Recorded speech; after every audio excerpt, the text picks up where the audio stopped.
तो ओम नमः शिवाय, श्री शिवाय नमस्तुभ्यम, जय श्री महाकाल। जी हाँ भक्तों, आप सबको भी पता है कि कल 14 फरवरी को बसंत पंचमी का महापर्व आ गया है। जी हाँ भक्तों, बसंत पंचमी जो कि हिंदू धर्म में और सनातन धर्म में बहुत ही बड़ा त्योहार माना जाता है। पूज्य गुरुदेव कहते हैं कि हिंदू धर्म में जितना महत्व प्रदोष के व्रत का होता है, जितना महत्व सोमवार की अष्टमी का होता है, उतना ही ज्यादा महत्व बसंत पंचमी का भी होता है। तो अगर आपके जीवन में कोई न कोई ऐसी मनोकामना है जो कि वर्षों पुरानी पूरी नहीं हो रही है, तो आपको बसंत पंचमी के दिन ये उपाय आपको अवश्य रूप से कर लेना है। क्या करना है, कैसे करना है, पूरा आपको समझाऊंगा। साल 2023 में जो बसंत पंचमी आई थी, उसमें बहुत सारे लोगों की मनोकामना पूरी हुई।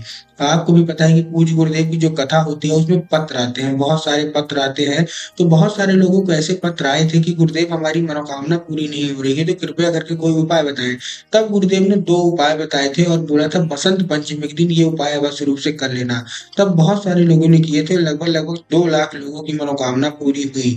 तो चलिए हम भी आज की इस वीडियो में आपको बताते हैं कि आखिर वो कौन सा उपाय है जिसको करने मात्र से ही सारे की मनोकामना पूरी हो गई, और आपकी भी कोई मनोकामना है जो कि वर्षों पुरानी पूरी नहीं हो रही, वो भी होगी। अगर आपके जीवन में धन की कोई मनोकामना है कि धन प्राप्ति नहीं हो रही, उसका भी उपाय बताऊंगा। कर्जा मुक्ति का भी उपाय बताऊंगा, और बड़ी से बड़ी कोई ऐसी मनोकामना है जो कि वर्षों पुरानी है और पूरी होने का नाम ही नहीं ले रही, तो कैसे पूरी हो उसका भी उपाय बताऊंगा आज की इस वीडियो के माध्यम से। तो चलिए चलते हैं उपाय की ओर। ध्यान से उपाय सुनिएगा, अच्छे से करिएगा।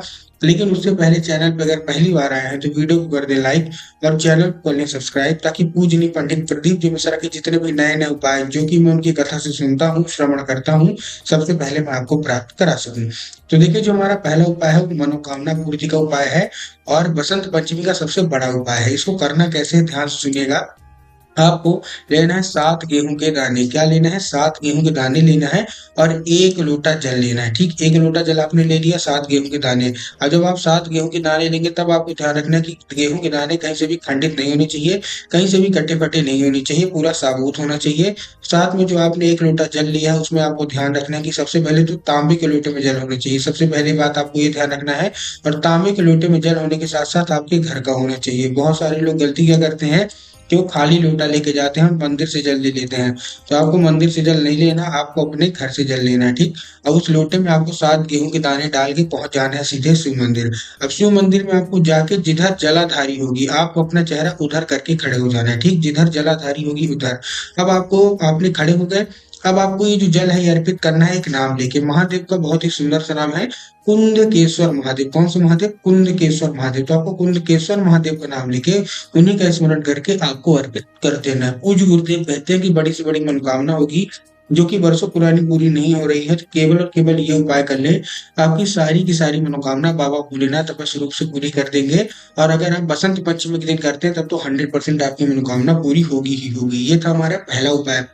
अब हम बढ़ते हैं दूसरे उपाय की ओर, जो कि धन प्राप्ति का है। बहुत सारे लोगों के जीवन में धन की बहुत कमी है, तो धन प्राप्ति का बहुत ही बड़ा उपाय बता रहा हूँ। करना क्या है, देखिए आपको लेना है 1 लोटा जल, 7 बेलपत्र और 3 बूंद गंगा जल। देखिए, जो आप बेल पत्र लेंगे उसमें आपको ध्यान रखना है कि बेल पत्र कहीं से भी कटा फटा नहीं होना चाहिए, कहीं से भी खंडित नहीं होना चाहिए, और पूरा हरा होना चाहिए। साथ में 1 लोटा जल और 3 बूंद गंगा जल। अब सब आप डाल के पहुंच जाइए सीधे शिव मंदिर। अब आपको भोलेनाथ के शिवलिंग पर अर्पित नहीं करना है, ये आपको नंदी पे अर्पित करना है। नंदी पे कैसे अर्पित करेंगे, नंदी का जो पैर होता है आगे का उठा हुआ, तो नंदी के उठे हुए पैर में आपको नंदीश्वर महादेव का नाम लेके, कौन सा महादेव को बहुत ही सुंदर सा नाम है नंदीश्वर महादेव, तो आपको केवल नंदीश्वर महादेव का नाम लेके आपको अर्पित कर देना है। पूज्य गुरुदेव कहते हैं 1 से 1.5 महीना लगेगा, जिसके अंदर आपकी धन प्राप्ति की जितनी भी मनोकामना है सारी की सारी महादेव पूरी कर देंगे।